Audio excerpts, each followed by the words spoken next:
The circle is arguably the most fundamental shape in our universe. Whether you look at the shapes of orbits of planets, whether you look at wheels, whether you look at things on kind of a molecular level, the circle just keeps showing up over and over and over again.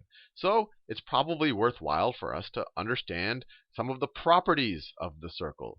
So the first thing when people kind of discovered the circle, and you just had to look at the moon to see a circle, but the first time they said, well, what are the properties of any circle? So the first one they might want to say is, well, a circle is all of the points that are equal distant from the center of the circle, right? All of these points along the edge are equal distant from that center right there.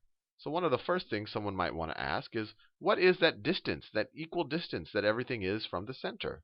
Right there. We call that the radius. The radius of the circle. It's just the distance from the center out to the edge. If that radius is 3 centimeters, then this radius is going to be 3 centimeters. And this radius is going to be 3 centimeters. It's never going to change. By definition, a circle is all of the points that are equidistant from the center point. And that distance is the radius.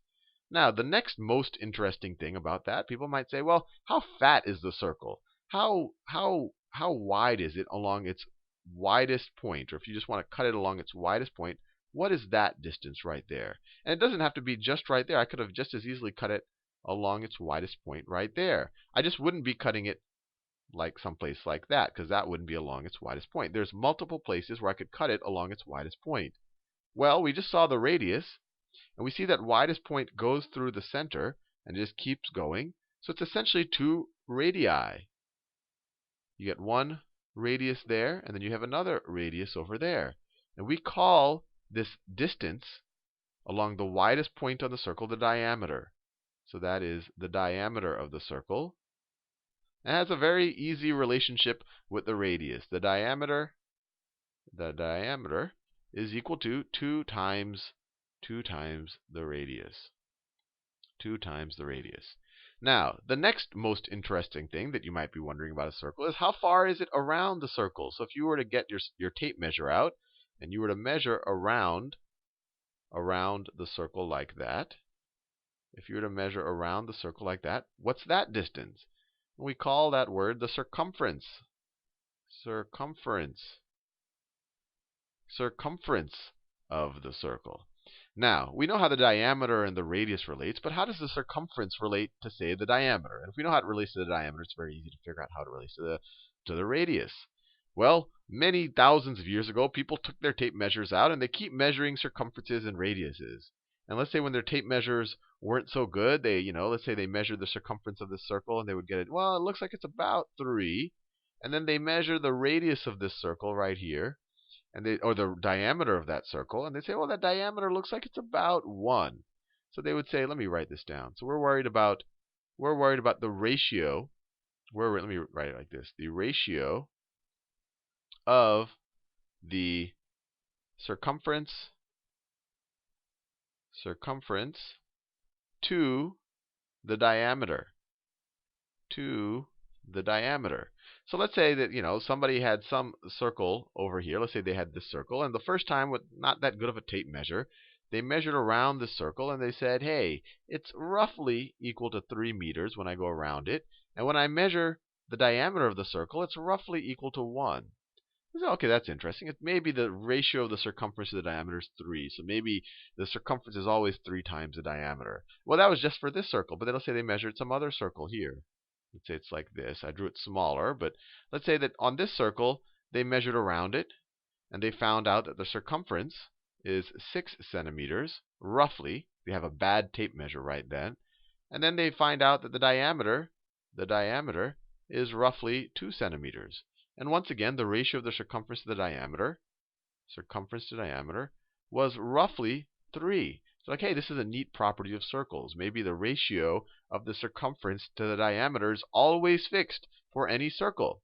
So they said, let me study this further. So they got better tape measures. And when they got better tape measures, they measured, hey, my diameter is definitely 1. They say my diameter is definitely 1, but when I measure my circumference a little bit, I realize it's closer to 3.1. Closer to 3.1. And the same thing with this over here. They noticed that this ratio is closer to 3.1. And then they kept measuring it better and better and better. And then they realized that they were getting this number. They just kept measuring it better and better and better. And they were getting this number 3.14159. And they just kept adding digits, and it would never repeat. And it was this strange, fascinating, metaphysical number that kept showing up. And so since this number was so fundamental to our universe, because a circle is so fundamental to our universe, and it just showed up for every circle, the ratio of the circumference to the diameter was this kind of magical number. They gave it a name. They called it pi. Or you could just give it the Latin or the Greek letter pi, just like that. That represents this number, which is arguably the most fascinating number in our universe. It first shows up as the ratio of the circumference to the diameter, but you're going to learn as you go through your mathematical journey that it shows up everywhere. It's one of these fundamental things about the universe that just makes you think that there's some order to it. But anyway, how can we use this in our just, I guess, our basic mathematics? So we know, or I'm telling you, that the ratio of the circumference to the diameter. When I say the ratio, literally I'm just saying if you divide the circumference by the diameter, you're going to get pi. Pi is just this number. I could write 3.14159 and just keep going on and on and on, but that would be a waste of space and it would just be hard to deal with. So people just write this Greek letter pi there. So how can we relate this? We can multiply both sides of this by the diameter, and we could say that the circumference is equal to pi times the diameter. Or, since the diameter is equal to 2 times the radius, we could say that the circumference is equal to pi times 2 times the radius. Or the form that you're most likely to see it, it's equal to 2 pi r. So let's see if we can apply that to some problems. So let's say I have a circle. I have a circle just like that. And I were to tell you it has a radius. Its radius right there is 3. So 3, let me write this down. So the radius is equal to 3. Maybe it's 3 meters. Put some units in there. What is the circumference of this circle? The circumference is equal to 2 times pi times the radius. So it's going to be equal to 2 times pi times the radius times 3 meters, which is equal to 6 meters times pi, or 6 pi meters. 6 pi meters. Now I could multiply this out. Remember, pi is just a number. Pi is 3.14159, going on and on and on. So if I multiply 6 times that, maybe I'll get 18 point something something something. I'll get some. If you have your calculator, you might want to do it. But for simplicity, people just tend to leave our numbers in terms of pi. I don't know what this is. If you multiply 6 times 3.14159, I don't know if you get something close to 19 or 18. Maybe it's approximately 18 point something something something. I don't have my calculator in front of me. But instead of writing that number, you just write 6 pi there. Actually, yeah, I think it wouldn't quite cross the threshold to 19 yet. Now, what if I were to go the well, let's ask another question. What is the diameter of this circle? What is the diameter? Well, if this radius is 3, the diameter is just twice that. So it's just going to be 3 times 2, or 3 plus 3, which is equal to 6 meters. So the circumference is 6 pi meters. The diameter is 6 meters. The radius is 3 meters. Now let's go the other way. Let's say I have another circle. Let's say I have another circle here. And I were to tell you that its circumference, the circumference is equal to 10 meters. That's the circumference of the circle, if you were to put a tape measure to go around it.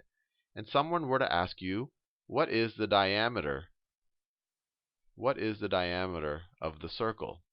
Well, we know that the diameter times pi, we know that pi times the diameter is equal to the circumference, is equal to 10 meters.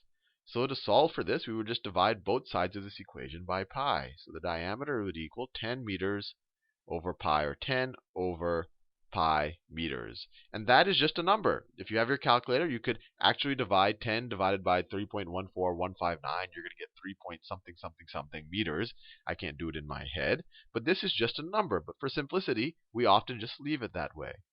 Now, what is the radius? Well, the radius is equal to 1/2 the diameter. So this whole distance right here is 10 over pi meters.